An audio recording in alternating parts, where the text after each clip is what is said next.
1969, Dr. Ralph Abernathy tells of the struggle of the Southern Christian Leadership Conference in the cause of civil rights.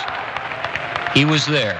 Thanks be to God, the eternal being who stepped out from nowhere into somewhere and spoke in the midst of darkness.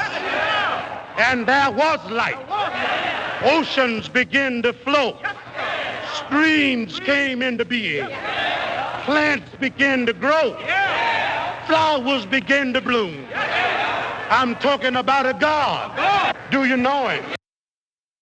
There it is. Now, Dr. Ralph Abernathy was a Baptist preacher. He was a civil rights activist, leader, a freedom fighter.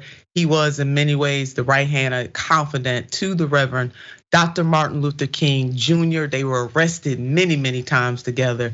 They shepherded many of the civil rights actions that happened throughout this country, played a primary role in the Montgomery bus boycott. As Dr. Abernathy laid it out, it was his job to keep people motivated, and it was the Reverend Dr. Martin Luther King Jr.'s job to talk to people and really explain the power of nonviolent resistance. So Dr. Abernathy brings his words home. He's talking about the SCLC and the work that they were doing in the South. Let's play this next clip. The Southern Christian Leadership Conference, with a head bloody but unbowed, wishes to make a report this morning. The Southern Christian Leadership Conference, which was jailed in Albany, but still won the battle, bombed in Birmingham, bitten by dogs, with water hoses turned loose on us, but we still tamed the bull and made him a steer. The Southern Christian Leadership Conference, chained in Danville, Virginia, stoned and beaten in St. Augustine by Horse Manoosi, but still came through with flying colors, wants to make a report this morning. It's a minority report.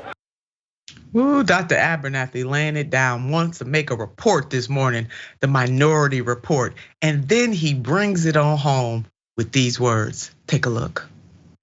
The same minority group before whom stood Jim Clark, George Wallace, as well as angry policemen, mean and brutal state troopers and posse men, were run over by them one bloody Sunday, wishes to make a report today.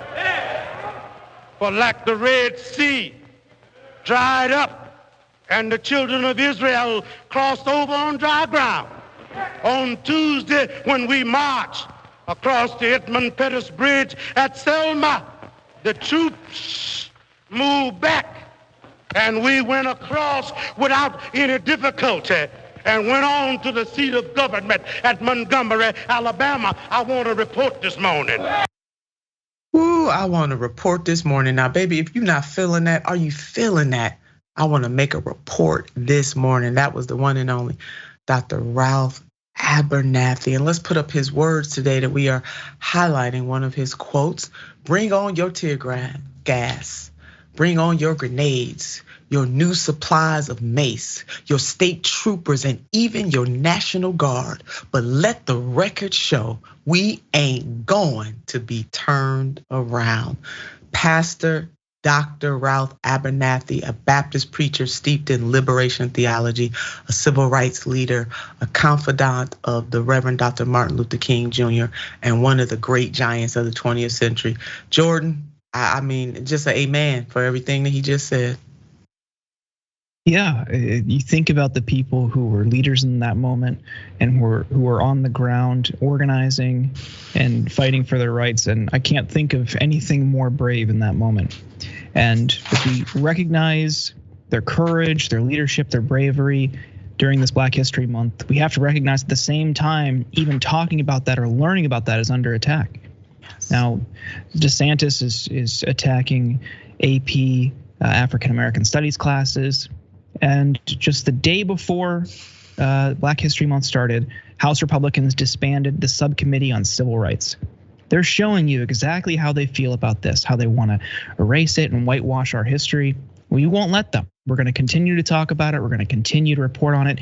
And remember these people who fought for a more just and equal society. That's it for each and every one of us. We will not, in the 21st century, we will not be turned around.